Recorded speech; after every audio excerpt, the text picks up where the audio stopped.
నీవు సమీపముగా ఉన్నాడు. దేవుడు అంట సమీపముగా ఉన్నాడంట, నరులందరికీ దగ్గరగా. సమీపముగా అంటే దగ్గరగా ఉన్నాడు. ఆయన దగ్గరకు వస్తుంటే మనం ఏం చేస్తున్నాం? దూరంగా పోతున్నాము. ఆయన నాకు పిల్లలు కావాలని ఆయన వస్తుంటే నాకు నువ్వొద్దని వెళ్ళిపోతున్నాం.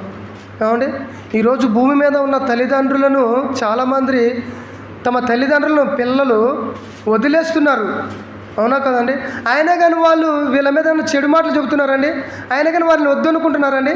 లేదు. భూమి మీద ఉన్న ఈ తల్లిదండ్రులే ఏమండి ఎంతో కష్టపడి ఆస్తిని సంపాదించుకొని ఏమండి వాటన్నిటినీ మరి పిల్లలకి ఇచ్చి వాళ్ళు మంచిగా భవిష్యత్తు బతకాలని ఆలోచిస్తే వాళ్ళ దగ్గర ఉన్న ఆస్తిని కొట్టేసి వీళ్ళు తల్లిదండ్రులను రోడ్డు మీద వదిలిపెట్టడం మనం చూస్తున్నాం. ఆయన కానీ వాళ్ళు ఏమన్నా వాళ్ళని చెడుగా కానీ చెప్పడం కానీ లేదా వాళ్ళకి దూరంగా ఉండటం కానీ వారిని ఆలోచించడం మర్చిపోతున్నారండి?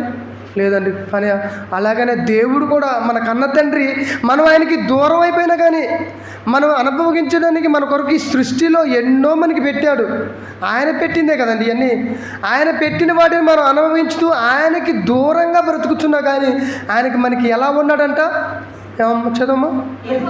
యెహోవా నీవు సమీపంగా ఉన్నాడు, మనకి దగ్గరగా ఉన్నాడు. నువ్వు ఎంత దూరంగా పోయినా కానీ నువ్వు కావాలని కోరుకుంటున్నాడు దేవుడు.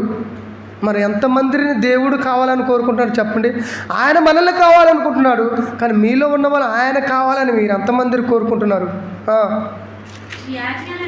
నీ ఆజ్ఞలన్నీ సత్యం